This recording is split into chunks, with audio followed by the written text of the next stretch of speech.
for regulate the metabolism of lactose sugar. Okay, and this lac operon first time described by scientists Jacob and Monod, and from this study or from their study the many principles of expression came into light. Okay, म्हणजेच काय की त्यांच्यावर study जास्त केला गेला आणि बरेचसे principles learn केले गेले. त्यामुळे लॅक ओपेरॉन हा पहिला ओपेरॉन आहे की जो स्टडी केला गेला. त्याच्यानंतर आपण लॅक्टोज मेटाबॉलिझम बघितलं. So as we know E coli it can use lactose sugar as a sole source of the carbon. आपल्याला माहिती आहे मॅकॉन्कीजवर इकोलाय ग्रो होतो, लॅक्टोज युटिलायझेशनमुळे ऍसिड तयार होतं, पिंक कलरच्या कॉलनीज डेव्हलप होतात, हे आपल्याला सगळं माहिती आहे. लॅक्टोज फर्मेंटर आहे. So E coli it can use lactose sugar as a sole. Okay, so for utilization or for metabolism of lactose, E. coli mainly require two enzymes. First is the galactoside permease. Okay, galactoside permease, and second one is beta galactosidase. Okay, so galactoside permease and beta galactosidase. So with the help of the galactoside permease, the lactose sugar is taken inside the cell. Okay, and when it enters the cell, this lactose get hydrolyzed into galactose and glucose. As we know, lactose is disaccharide. It is composed of two sugars, galactose plus glucose. Okay, so for the utilization or for metabolism of lactose, it must be hydrolyzed into galactose and glucose, and then glucose or galactose enter the glycolysis TCA cycle, and from this cell get the energy. Okay, so this is the metabolism of lactose. At the same time, so this reaction, that is hydrolysis of lactose into galactose and glucose, is the major reaction catalyzed by beta galactosidase enzyme. Can you see this name, beta galactosidase? Okay, however, at the same time, the beta galactosidase, it catalyzes the another minor reaction. Minor reaction म्हणजे अगदी कमी प्रमाणात होते, and this reaction is isomerization reaction. Means lactose is isomerized into its isomer, that is allolactose. Okay, lactose get converted into allolactose with the help of this same enzyme, that is beta galactosidase, and this allolactose, it acts as a inducer or activator, we can say. It acts as an inducer, not activator, sorry. It acts as an inducer for lac operon. Lac operon induce करायचं काम हा allolactose करतो. Okay, this is natural inducer. In experiment, in laboratories, for many experiments, we can use the artificial or synthetic inducer to conduct the experiments on lac operon or to study the gene expression. And this synthetic inducer is IPTG, that is isopropyl thiogalactoside. हे नाव पाठच पाहिजे तुम्हाला. बऱ्याच ठिकाणी हे quiz मध्ये कदाचित तुम्हाला आता विचारला असेल. MSc एंट्रन्सला तुम्ही जाल, तिथे वेगवेगळ्या सेंटरच्या तुम्ही MSc एंट्रन्स द्याल, पुण्याचे असतील, सातारमधले असतील, कोल्हापूर, कराड. सो तिथे तुम्हाला कुठेही हा क्वेश्चन पडण्याची शक्यता आहे. That is IPTG, it is synthetic inducer for lac operon, long form isopropyl thiogalactoside. Okay, now let's see the model of the lac operon, structure of the lac operon. Okay, so इथपर्यंत सगळ्यांना समजलंय का? Yes, please. इथपर्यंत clear आहे सगळ्यांना concept lakh operon? मला वाटते काल यातले काही प्रेझेंट अब्सेंट असतील. सगळ्यांना क्लिअर आहे का? आता थोडंसं एक आपण रिवाइज केलं की लॅक ओपेरॉन म्हणजे काय, ओपेरॉन म्हणजे काय. येस, पटकन रिप्लाय द्यायचा. हो मॅडम, हो समजले. Okay, thank you, Akash. So let's see the model of the lac operon. Okay, that is structure of operon, lac operon. So this is lac operon model. It consists of composed of different gene sequences. The first is the structural genes, that is lac Z, lac Y, and lac A. That is these are the three structural genes, lac Z, lac Y, and lac A. In short, you can say ZYA. Short मध्ये ZYA पण म्हटलं जातं. लॅक त्याच्या मागे prefix लावला नाही तरी चालेल. So ZYA, these are the structural genes or genes which encodes three important enzymes which involved in lactose metabolism. So lac Z it encodes for beta galactosidase. It is very important enzyme which act on lactose and hydrolyze into glucose plus galactose. At the same time, आपण मगाशीच metabolism बघितला. At the same time, it converts the lactose into allolactose. So it can catalyze this major as well as minor reactions. Okay, beta galactosidase, it plays an important role in hydrolysis or metabolism of lactose. Lactose get hydrolyzed into glucose plus गॅलॅक्टोज आणि मग glucose गॅलॅक्टोज पुढे glycolysis PCA मध्ये enter होतील आणि सेलला त्याच्यापासून energy मिळेल. Okay, at the same time this enzyme acts on lactose and convert it into the allolactose. Allolactose is nothing but inducer of this operon, lac operon. Okay, आपण नंतर बघणार आहोत त्याचा रोल. लॅक ओपेरॉन इंड्यूस म्हणजे चालू करायचं काम, लॅक ओपेरॉन ऑन करायचं काम कोण करतं? हा इंड्युसर म्हणजेच allolactose. The next structural gene is lac Y.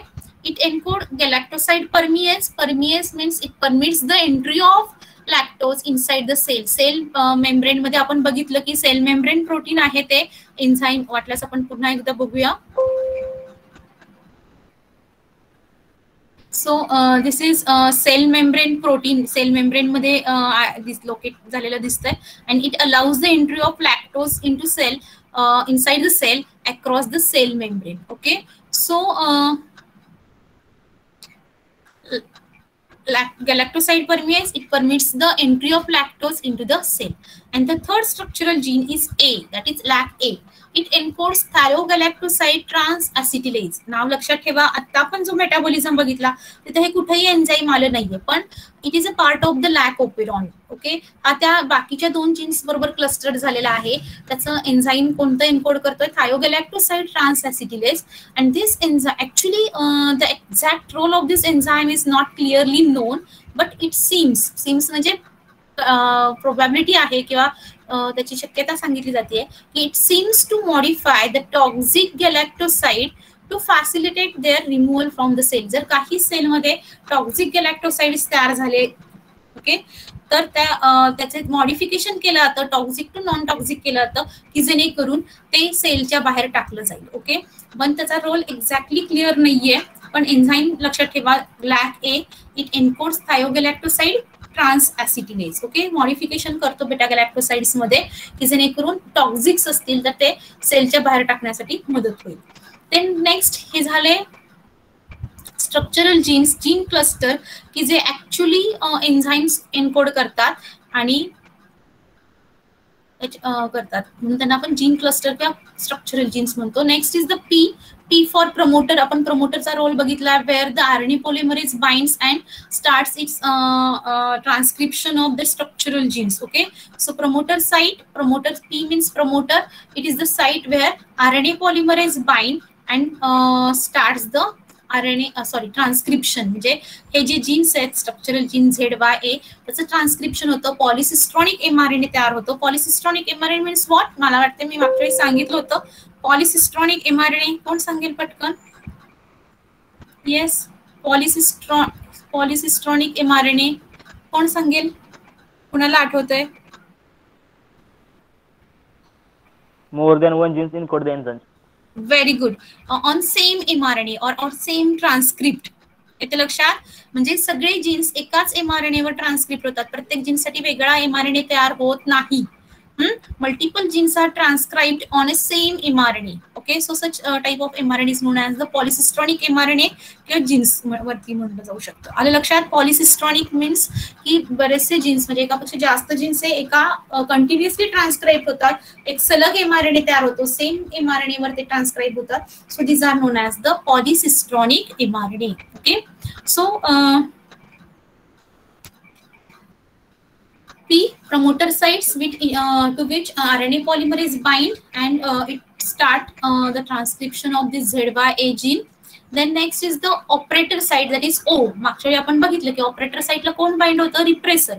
Promoter साइटला कोण बाइंड होतं? RNA पॉलिमरेज की जो ट्रान्सक्रिप्शन करतोय.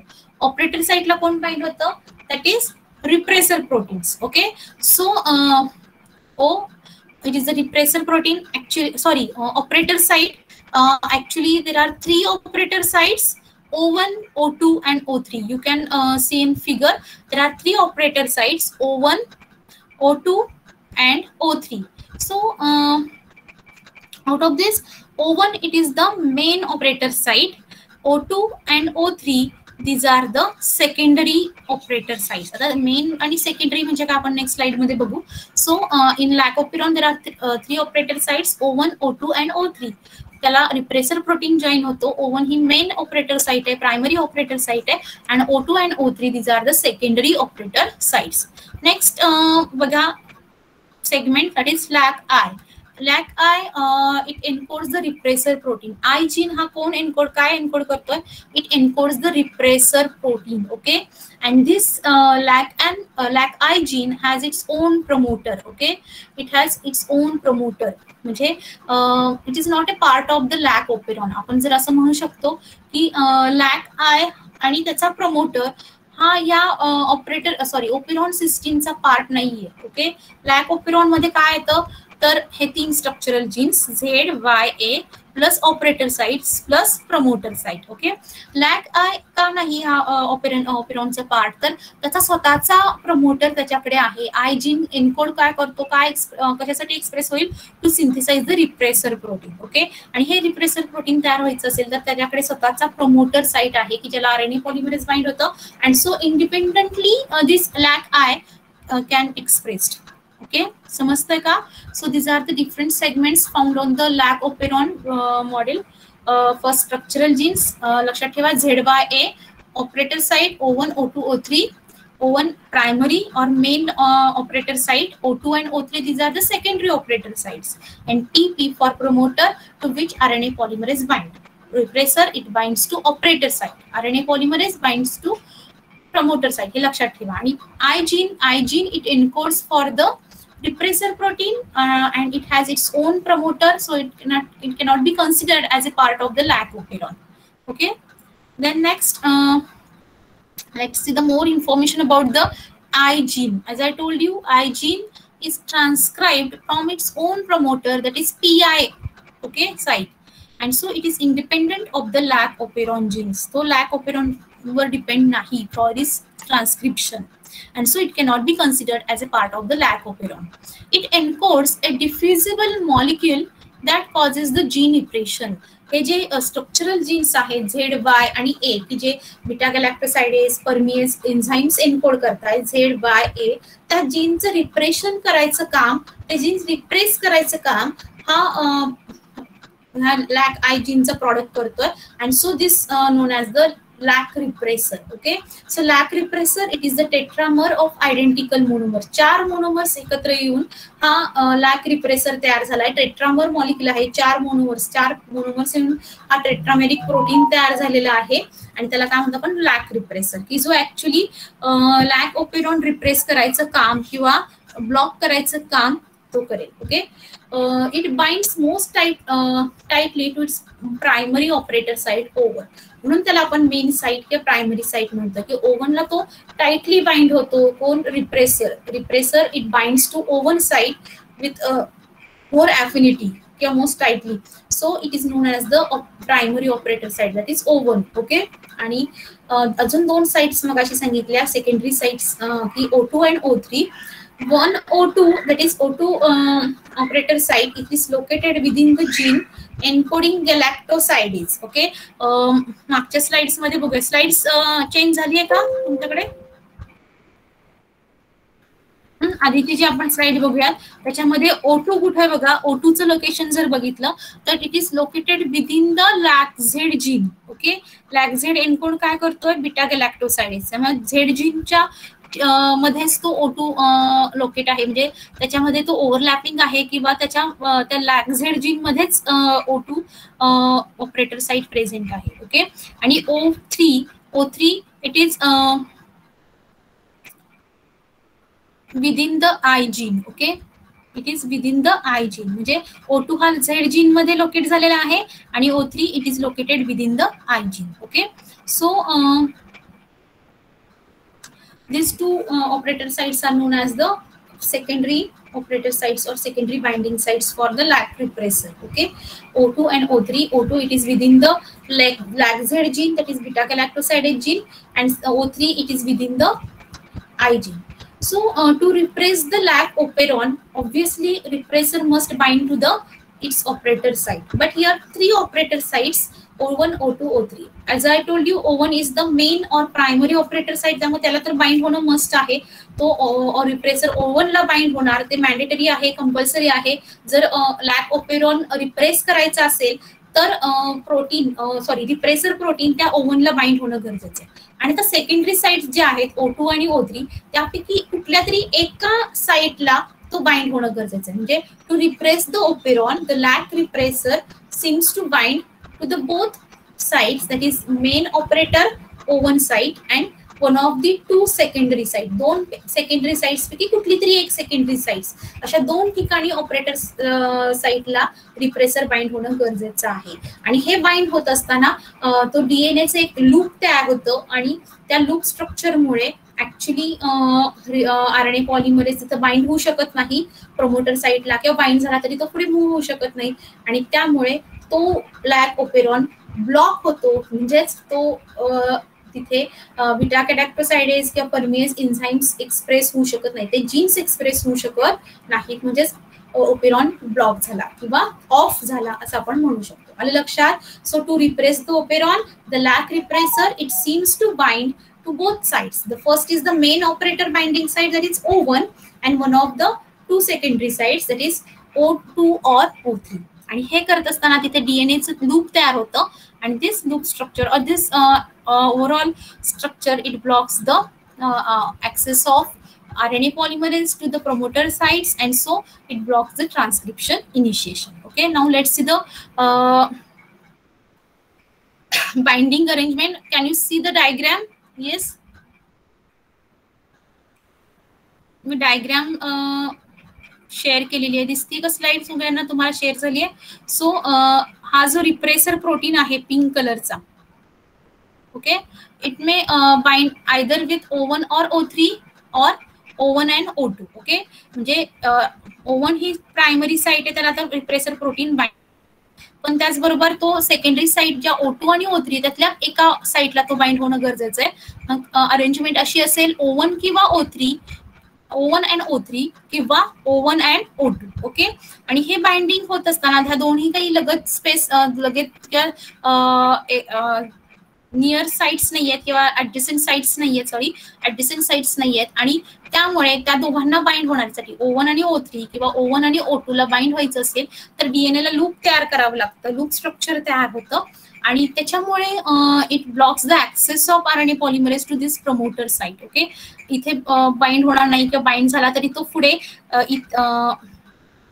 आरएनए पॉलिमरेज पुढे मूव्ह होऊ शकत नाही. इथे बाइंड झाला तर ह्या स्ट्रक्चरमुळे तो काय होणार आहे, इथे स्टॉप होणार आहे त्याचं मुवमेंट, पुढे तो ह्या जीन्सकडे ट्रान्सक्रिप्शनसाठी मूव्ह होऊ शकत नाही. और it prevents the access of this RNA polymerase to this promoter site. Okay, so in this way the repressor protein, this is the repressor protein. Okay, so this repressor protein it blocks the lac operon, or it of the lac operon it repress the gene expression of YZYA. Okay, that is beta galactosidase or permease gene. So understood this point? इथपर्यंत समजलं का? Yes. Operon model किंवा operators किंवा बाकीच्या गोष्टी समजल्या का? Yes, operator side diagram परत एकदा सांगता का? कुठलं? येस, डायग्राम आताची स्लाइड. ओके ओके, सांगते. हे तुम्हाला समजलं का की हा रिप्रेसर प्रोटीन आहे आणि त्या रिप्रेसर प्रोटीन नेहमी कुठं बाइंड होतो? ऑपरेटर साइटला. Okay, repressor protein it binds to operator site. In lac operon there are 3 operator sites, O1, O2 and O3. Okay, O1, O2 and O3. O3 आलं लक्षात? त्यातली O1 ही प्रायमरी साइट आहे, O2 आणि O3 ह्या secondary operator sites आहेत. मग जर repressor आणि तो लॅक ओपेरॉन जर रिप्रेस करायचा असेल, म्हणजे त्या जीनचं एक्सप्रेशन स्टॉप करायचं असेल, तर त्या रिप्रेसर प्रोटीननी एक O1 आणि O3 किंवा O1 आणि O2 यांना बाइंड होणं गरजेचं आहे. म्हणजे O1 ला तर मस्ट आहे, कंपल्सरी आहे बाइंड होणं, प्रायमरी बाइंडिंग साइट आहे, आणि जे सेकंडरी बाइंडिंग साइट आहे त्यातल्या एका बाइंडिंग साइटला बाइंड झाला तरी तो रिप्रेसर सफिशियंटली तो जीन एक्सप्रेशन रिप्रेस करू शकतो. आलं लक्षात? मग हे बाइंडिंग होण्यासाठी आता तुम्ही मगाशी मॉडेल बघितलं की हे जे 3 स्लाइड बघा, हे जे 3 साइड्स आहेत O1, O2 आणि O3 काय सलग नाहीये, ते लक्षात, त्या दोघांना ऍट अ टाइम बाइंड व्हायला. म्हणजे O1 आणि O3 ला जर बाइंड व्हायचं ठरलं, O1 आणि O3, तरी ह्या सलग नाहीये, त्याच्यामध्ये प्रमोटर साइट येते. ओके, ती प्रमोटर साइट त्याच्यामध्ये येणार आहे. आणि O1 आणि O2 जरी बाइंड व्हायचं झालं तरी ह्याच्यामध्ये लॅगझेड साइट येणार आहे.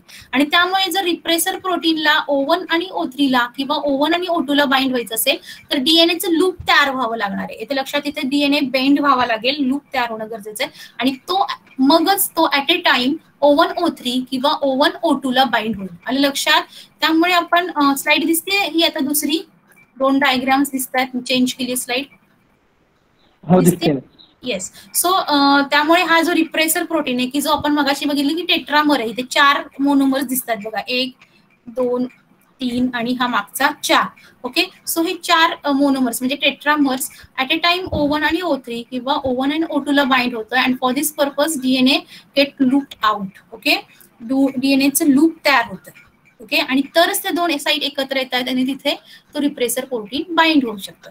मग हे जेव्हा रिप्रेसर प्रोटीन ह्याला बाइंड होतंय, तर रिप्रेसर प्रोटीन बाइंड झाल्यामुळे काय होतंय, तर रिप्रेसर प्रोटीन बाइंड व्हायचा पर्पज काय, to repress the genes expression. Okay, मग हे कसं रिप्रेस होतं, तर आता सपोज इथं डीएनए लूप तयार झाल्यामुळे हा जी पी साइट आहे त्याचं लूप तयार झाले बघा, येथे लक्षात, हा पी साइट तिथे लूप तयार झाला. And so it blocks the access of RNA polymerase. RNA polymerase जर जीन एक्सप्रेशन म्हणजे ट्रान्सक्रिप्शन व्हायचं असेल तर त्या पी साइटला, प्रमोटर साइटला, आपण पहिल्या लेक्चरमध्ये बघितलं की आरएनए पॉलिमरेज जाऊन बाइंड होणं गरजेचं आहे. आणि ही बाइंडिंगच इथं किंवा इंटरॅक्शनच इथे काय होतीये, ब्लॉक होती. आरएनए पॉलिमरेज की not bind to this promoter site, तिथे लूप तयार झाल्यामुळे इझी ऍक्सेस नसणार आहे. आणि जर आरएनए पॉलिमरेज बाइंड झाला नाही तर हे जे ट्रान्सक्रिप्शन आहे लॅगझेड वाय आणि ए, हे जे 3 जीन्स आहेत ते ट्रान्सक्राईब होणार नाहीत. Genes get repressed. Same for next second diagram, की इथं O1 आणि O2 ला बाइंड होतोय आणि त्याच्यासाठी पुन्हा जीन इथे डीएनएचं लूप तयार होते. ह्या डीएनएच्या लूपमुळे काय होतंय, एक प्रकारचा कॉम्प्लेक्स किंवा स्ट्रक्चर तयार होतोय. And this complex it prevents the access of RNA polymerase to P site. हा RNA polymerase suppose, so it prevents the access of RNA polymerase to P sites. Okay, and जरी तो बाइंड झाला तरी तो it cannot move further. Okay, because of this structure. आलं लक्षात, loop स्ट्रक्चरमुळे पुढे तो मूव्ह होणार नाही, की ज्याच्या पलीकडे काय आहे, ZYA जीन आहे किंवा झेड जीन सुद्धा इथे लूप मध्ये आलेला आहे. आलं लक्षात. And so it blocks the transcription of structural genes that is ZYA की जे एन्झाइम्स एन्कोड करतात. आलं लक्षात. So by this way repressor protein it represses the expression of gene और it represses the lac operon. Understood this point? Yes, समजलाय का आता? Yes ma'am, समजलं. हो. ओके, बाकीच्यांना? ओके, त्याच्यानंतर next point that is lack of Perón. जसं आपण सुरुवातीला बघितलं होतं की negative regulation, positive regulation. So lack of Perón it undergoes negative as well as positive regulation. Okay, त्याच्याही आधीचा एक महत्वाचा पॉइंट सांगते, डिस्कस करायचा राहिला, की जरी हे रिप्रेशन आपण आधीच्या स्लाइड मध्ये बघितलं की ह्या दोन्ही अरेंजमेंटमुळे किंवा रिप्रेसर प्रोटीन बाइंडिंगमुळे जरी लॅक ऑफ पेरॉन रिप्रेस होत असला तरी this repression is not absolute, that is not 100%. Okay, पूर्णपणे ते जीन ट्रान्सक्राईब किंवा रिप्रेस होत नाहीत. अगदी काही अगदी कमी क्वांटिटीमध्ये का होईना they genes get expressed and so there are basal level of transcription takes place, and this basal level of transcription is essential to operon regulation. तो पुढे ओपेरॉन चालू करायचा आहे त्या सेलला. आपण बघणार आहोत कंडिशन्स की ज्या सेलला आता लॅक्टोज शिवाय पर्याय नाहीये, लॅक्टोज वापरावेच लागते, दुसरी शुगर अवेलेबल नाहीये. अशा वेळी ओपेरॉन चालू करणं गरजेचं आहे, ऑन करणं गरजेचं आहे, इंड्यूस करणं गरजेचं आहे. And so under this condition this basal level of transcription is essential to induce the operon or to operon regulation. Okay, त्यामुळे अगदी कमी कॉपीज मॉलिक्युल्स, कॉपीज म्हणजे मॉलिक्युल्स ह्या गॅलॅक्टोसाइड्स साइडेज आणि गॅलॅक्टोसाइड परमिएसच्या सेलमध्ये अवेलेबल असतात, तयार झालेल्या असतात. का तयार होतात? बिकॉज हे रिप्रेशन जरी होत असलं तरी it is not absolute. Only few copies of molecules or few molecules of galactosidase as well as beta galactoside permease are present in cell, and so this basal level of transcription is essential to operon regulation, that is to on or to induce the operon. Okay, समजतंय हे repression बद्दलचं? Repression का absolute नसणार आहे? कारण का lactose utilisation साठी काही कमी कॉपीज मॉलिक्युलच्या त्या दोन एन्झाईमच्या गॅलॅक्टोसाइडेज आणि परमिएसच्या लागणार आहेत. कारण का गॅलॅक्टोज आत लॅक्टोज आत घ्यायचं असेल तर त्या सेलच्या मेम्ब्रेन मध्ये गॅलॅक्टोसाइड परमिएस 1-2 का होईना असणं गरजेचं आहे. परत जे लॅक्टोज सेल मध्ये आलेलं आहे त्याचं लॅक्टोजचं ॲलोलॅक्टोज म्हणजेच इंड्युसर मध्ये कन्व्हर्जन करण्यासाठी बीटा गॅलॅक्टोसाइडेज गरजेचं आहे. म्हणजे अगदी फ्यू कॉपीज का होईना पण त्या सेल्स मध्ये असणं गरजेचं आहे. आणि ते कशा तयार होतात तर अगदी लिकी म्हणू शकतो आपण, लिकी एक्सप्रेशन किंवा रिप्रेशन हे कम्प्लीट नसल्यामुळे, ॲब्सोल्यूट नसल्यामुळे काही कॉपीज ह्या एन्झाईमच्या तयार होत असतात. And this enzyme copies are use to start or to induce the operon. So operon, it undergoes negative regulation as well as positive regulation. In your syllabus only negative regulation of lac operon is mentioned, so we are going for negative regulation. Okay, positive regulation सुद्धा तेवढंच interesting आहे.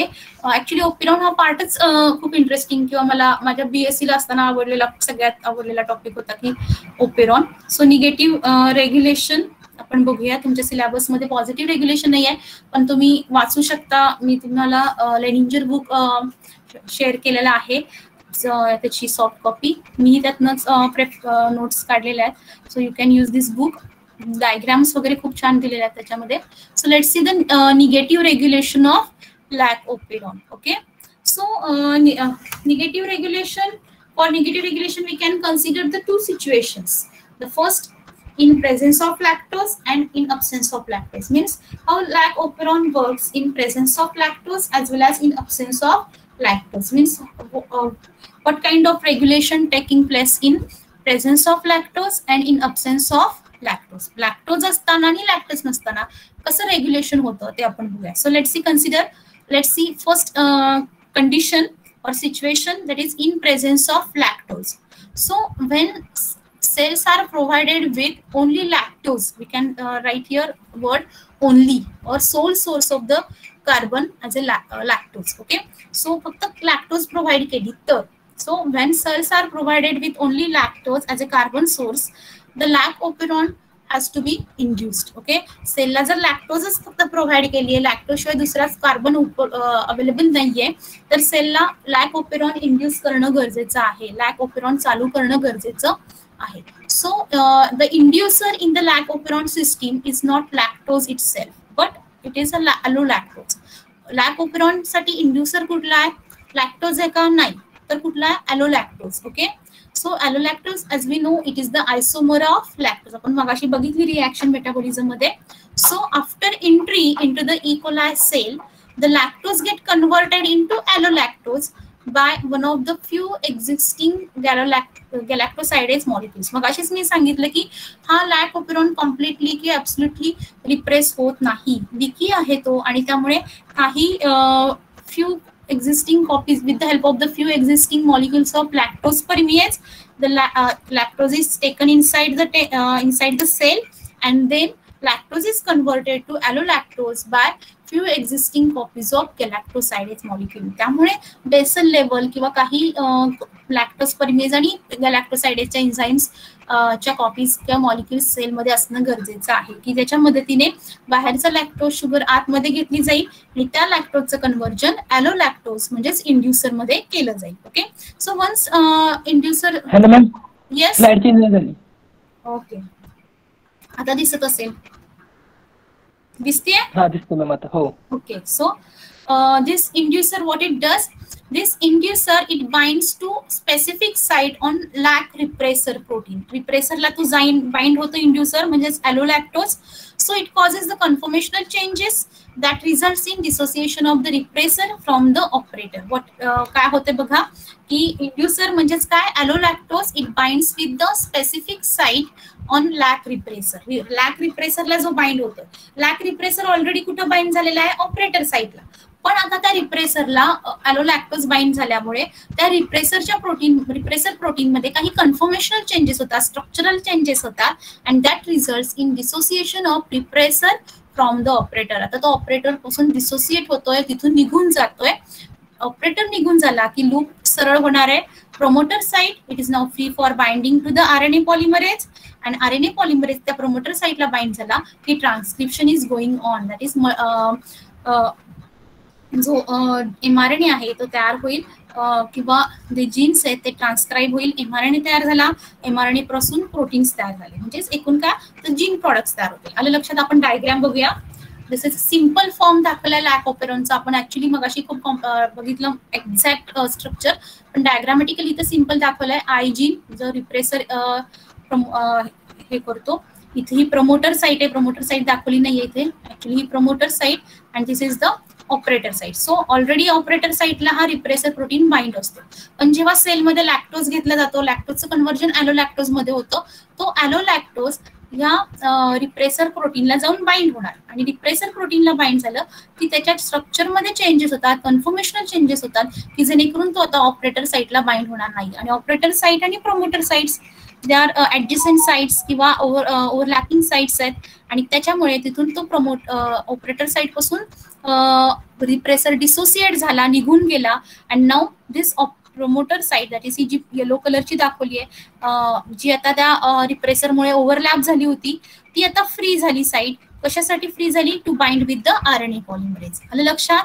आणि मग RNA polymerase इथे येऊन bind झाला आणि त्यांनी हे पुढचे जीन्स काय केले, ट्रान्सक्राईब केले. म्हणजेच काय, ओपेरॉन सिस्टीम ऑन केली गेली किंवा सुरू झाली. आलं लक्षात? समजलं इथपर्यंत? समजतंय का? समजतंय का? आपण नेक्स्ट कंडिशन बघूया मग. Okay, so in absence of lactose, obviously lactose नसेल तर काय होणार? लॅक्टोज नसेल तर आय जीन जो रिप्रेसर प्रोटीन एन्कोड करतोय तो त्याचा प्रमोटर वापरून रिप्रेसर प्रोटीन तयार करेल. ते रिप्रेसर प्रोटीन आता O1 आणि O2 किंवा O1 आणि O3 साइटला जाऊन बाइंड होईल. दोघांपैकी एक अरेंजमेंट गरजेची आहे to repress the lac operon. आपण मगाशी हा पॉइंट डिस्कस केला. समजतंय? हा रिप्रेसर प्रोटीन जो टेट्रामर आहे, it binds either with O1 and O3 और O1 अँड O2. ओके, त्या दोन्हीपैकी एक अरेंजमेंट किंवा बाइंडिंग होईल, आणि त्याच्यामुळे जी DNA लूप तयार करेल, आणि त्याच्यामुळे RNA पॉलिमरेज तिथे बाइंड होऊ शकणार नाही, पुढचे जीन ट्रान्सक्राईब होणार नाही, and so operon get blocked, lac operon get blocked. इथं सिम्प्लिफाय मॅनर मध्ये दाखवलेलं आहे. That is repressor it binds with operator sites and promoter site both are adjacent or overlapping sites. शेजारी आहेत, थोड्याशा ओव्हरलॅप झालेल्या आहेत, आणि त्याच्यामुळे ऑपरेटरला रिप्रेसर बाइंड झाला की तिथे प्रमोटर साइट सुद्धा मास्क होतीये, त्यामुळे तिथे RNA पॉलिमरेज बाइंड झालं नाहीये, ब्लॉक झालंय बाइंडिंग, तिथे ऍक्सेस ब्लॉक झालाय, आणि त्यामुळे हा ओपेरॉन रिप्रेस झालाय. ओके, समजलं इथपर्यंत? येस, समजलंय का? हॅलो मॅम, ती प्रेझेन्स ऑफ लॅक्टोज मध्ये डायग्राम आहे ती सांगाल का परत एकदा? हो हो, कुठली? अब्सेन्स का प्रेझेन्स? ही का? प्रेझेन्स. ही प्रेझेन्स वालीच आहे. इन प्रेझेन्स ऑफ लॅक्टोज ही जी सिम्प्लिफाईड डायग्राम दिसते, की पहिल्यांदा काय दाखवलंय की नॉर्मली जेव्हा नॉर्मल कंडिशन मध्ये जेव्हा दुसऱ्या शुगर्स अवेलेबल असतात तेव्हा रिप्रेसर ह्या ऑपरेटर साइटला बाइंड झालेला असतो आणि लॅक ऑपेरॉन ब्लॉक झालेला असतो. पण आता बाकीचे शुगर्स अवेलेबल नाही आहेत, लॅक्टोजच फक्त प्रेझेंट आहे. अशा वेळी ती लॅक्टोज सेलच्या आतमध्ये घेतली जाते. काही आधीच्या कॉपीज, प्री एक्झिस्टिंग कॉपीज किंवा ऑपेरॉन हा लिकी असल्यामुळे काही कॉपीज परमिएज आणि बेटा गॅलॅक्टोसाइडच्या तयार असतात अगदी कमी क्वांटिटीमध्ये, पण त्या वापरून इंड्युसर बनवला जातो. इंड्युसर म्हणजेच कुठला? ॲलोलॅक्टोज. ओके, मग हा ॲलोलॅक्टोज जे दोन रिंग दाखवलेल्या आहेत बघा, सो ते रिंग स्ट्रक्चर म्हणजे ॲलोलॅक्टोज आहे. हे ॲलोलॅक्टोज ह्या रिप्रेसर प्रोटीनला काय होतं, जाऊन बाइंड होतं. ओके, रिप्रेसर प्रोटीनला बाइंड झाल्यामुळे आपण सुरुवातीला बघितलं होतं की निगेटिव्ह रेग्युलेशन मध्ये की रिप्रेसर प्रोटीनला जाऊन तो सिग्नल मॉलिक्यूल म्हणजेच इंड्युसर बाइंड झाला की त्या रिप्रेसर प्रोटीनच्या स्ट्रक्चरमध्ये चेंजेस होत आहेत. तिथे चेंजेस तुम्हाला दाखवलेले की काही स्पेसिफिक चेंजेस तयार होत आहेत, कन्फर्मेशनल चेंजेस होत आहेत आणि त्याच्यामुळे तो आता ह्या ऑपरेटरला बाइंड राहू शकत नाही, तो तिथून डिसोसिएट होतो, निघून जातोय. ओके, आणि तो निघून गेल्यामुळे ती साईट आता काय होतीये, फ्री होतीये. कशासाठी फ्री होतीये, to bind with the RNA polymerase. आणि मग हा RNA पॉलिमरेज या प्रमोटर, कारण का ऑपरेटर साईट रिकामी झाली की शेजारची जी प्रमोटर साईट आहे ती सुद्धा फ्री होणार आहे. कारण का मगाशी सांगितलं की ऑपरेटर आणि promoter site both are adjacent sites, overlapping आहेत थोड्याशा.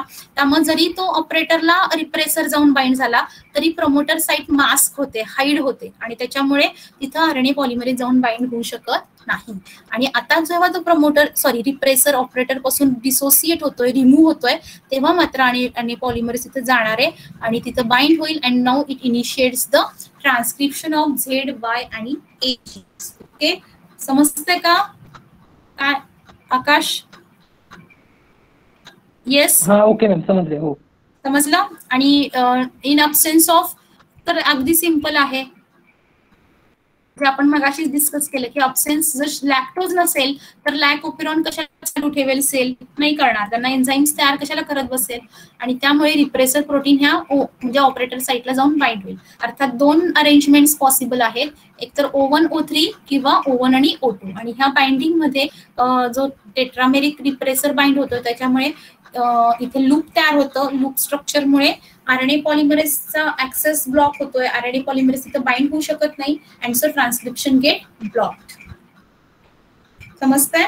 समजल्यात ह्या स्लाइड्स? लॅक ओपेरॉनचे दोन माझ्याकडे व्हिडिओज होते. येस, व्हिडिओज बघितल्यावर तुम्हाला अजून चांगलं समजेल. मी त्या शेअर करीनच. आता बघायला आपल्याला थोडासा वेळ कमी आहे. मला वाटतं तुमचं कितीला 2:05 गेस्ट लेक्चर ठेवलेलं आहे, बरोबर ना? त्यामुळे मी आता व्हिडिओ दाखवत नाही. नेक्स्ट लेक्चरला मी सुरुवातीला तो व्हिडिओ दाखवेन. येस, हा मॅडम, ॲलोलॅक्टोज कसं काय, ॲलोलॅक्टोज रिप्रेसर प्रोटीनला कसं बाइंड होईल? ॲलोलॅक्टोज कसं बाइंड होईल? हा म्हणजे ॲलोलॅक्टोज कसं काय आत येणार, कारण आधी ट्रान्सक्राइब पाहिजे ना, जीन झेड जीन ट्रान्सक्राइब झाल्यानंतर. व्हेरी गुड, मी तेच सांगते. ॲलोलॅक्टोज आत येणार नाही, लॅक्टोज आत येईल. येते लक्षात? लॅक्टोज शुगर बाहेर आहे, ती आत येईल. आता ती आत कशी येईल, तर त्याच्यासाठी एन्झाईम लागणार आहे. कुठलं? परमिएज, बेटा गॅलॅक्टोसाइड परमिएज, बरोबर? हा तेच मॅडम विचारतो, पण ते एन्झाईम आधी कन्वर्ट व्हायला आपल्याला पाहिजे ना, RNA प्रमोटर साईट बाइंड पाहिजे. येस येस, मग अशी मी सांगितलं की रिप्रेशन हे ऍब्सोल्यूट नसतं, 100% रिप्रेशन होत नाही. मी ती स्लाइड दाखवते, त्याच्यावर आपण तोच मग एक पॉइंट डिस्कस केला की हा पॉइंट आपण मगाशी डिस्कस केला की रिप्रेशन इज नॉट ऍब्सोल्यूट. म्हणजे ऍब्सोल्यूट म्हणजे काय? 100%. पूर्णपणे रिप्रेशन झालेलं नसतं, तिथं थोडासा लिकी तो ओपेरॉन असतो. लिकी म्हणजे काय, तर few copies or few molecules of beta galactosidase and galactoside permease are synthesized or expressed even in repressed state. येते लक्षात? जरी तो ओपेरॉन रिप्रेस आहे तरी सुद्धा अगदी काही कॉपीज, मोजक्या कॉपी, 1-2 कॉपीज म्हणू शकतो आपण, की ज्या गॅलॅक्टोसाइडेज प्लस परमिएजच्या तयार झालेल्या असतात सेलमध्ये, त्या सेलमध्ये प्रेझेंट असतात इव्हन इन रिप्रेस्ड स्टेट. आले लक्षात? आणि with the help of this few copies the lactose is taken inside. Okay, परमिएजच्या अगदी 1-2 कॉपीज असतात सेलमध्ये, म्हणजे सेल मेम्ब्रेन मध्ये, आणि त्यांच्या मदतीने तो लॅक्टोज मॉलिक्यूल, अगदी कमी मॉलिक्यूल येतील लॅक्टोजचे आत पण येतील, आणि त्यांचं कन्व्हर्जन मग बीटा गॅलॅक्टोसाइडेजच्या मदतीनं ॲलोलॅक्टोज मध्ये होईल. आले लक्षात? आणि तेवढासा वास येतो इंड्युसर. समजतंय का प्रशांत? हो हो मॅडम, आता समजलं. आलं लक्षात? हा, इव्हन मी पुढच्या स्लाइड्स मध्ये पण आपण म्हटलं होतं की प्री एक्झिस्टिंग कॉपीज ऑफ